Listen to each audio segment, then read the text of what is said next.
சரண் அவர்களோட வீட்டுக்கு மிஸ்கின் அவர்கள் டிவி ஒண்ணு பரிசா குடுத்திருக்காரு அப்படிங்கிற தகவல் தான் சமீபத்தில தெரிய வந்திருக்கு. சடனா ஏன் டிவி குடுத்திருக்காரு?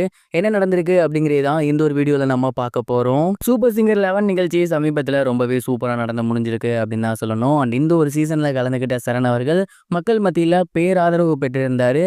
இந்த நிகழ்ச்சி முடிஞ்சு கிட்டத்தட்ட 2 வாரம் ஆகிருச்சு. ஆனா இப்பயுமே மக்கள் மத்தியில டாக் ஆஃப் த டவுனா அவர் இருந்து வந்துட்டு இருக்காரு. அவர பத்தின நிறைய இன்டர்வியூஸ் வருது, வீடியோஸ் வருது. ரீசென்ட்டா அவரோட ஹோம் டூர் கூட வந்திருந்துச்சு. அண்ட் அந்த ஒரு ஹோம் டூர்ல அவங்க வீட்டோட நிலைமையெல்லாம் எடுத்து சொல்லியிருந்தாரு. அத பார்க்கும்போதே உண்மையிலேயே நமக்கு அவ்வளோ கஷ்டமா இருந்துச்சு. ஏன் அப்டின்னா, நான் இவ்வளோ கஷ்டப்பட்டுருக்கேன் அப்படிங்கிறத அவர் நெறைய இடத்துல சொல்லியிருக்காரு.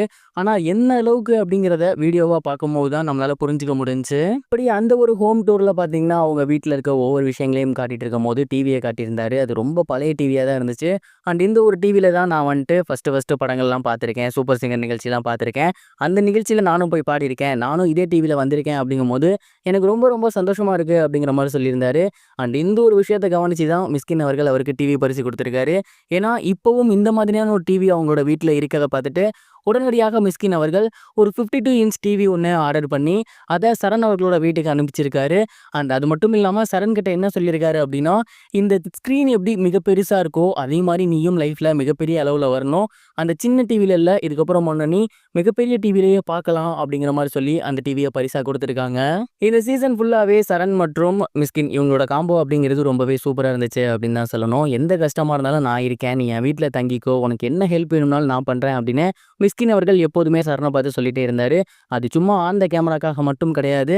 ஆஃப் த கேமராலயுமே அவருக்கு என்ன வேணும்னாலுமே பண்ணி குடுக்குறாரு. அதேபோல இந்த ஒரு வீடியோவ பார்த்துட்டு அவங்க வீட்ல டிவி இப்படி இருக்குங்கிறத நினைச்சு டிவி ஒண்ணு பரிசா குடுத்திருந்திருக்காரு. அண்ட் இதெல்லாம் பார்க்கும்போது உண்மையிலேயே மிஸ்கின் சார் எவ்வளோ கிரேட் அப்படிங்கிறது தெரியுது. நீங்க இத பத்தி என்ன நினைக்கிறீங்க? மறக்காம கமெண்ட் பாக்ஸ்ல ஷேர் பண்ணுங்க. இது ஒரு புறம் இருக்க ஆக்ட்ரஸ் முர்னால் தாகூர் அவர்கள் ரீசென்ட்டா ஒரு பிரஸ் மீட்ல அவங்களோட மேரேஜ் குறித்து வந்திருந்த வதந்திகளுக்கு முற்றுப்புள்ளி வச்சிருந்தாங்க. குறிப்பா அவங்க என்ன சொல்லியிருந்தாங்க அப்படின்னா, ஜனவரி மாசத்துல இருந்தே என்ன பத்தின ஒரு டாக்ஸ் வந்து அதிகமா போறத நீங்க பார்த்திருப்பீங்க.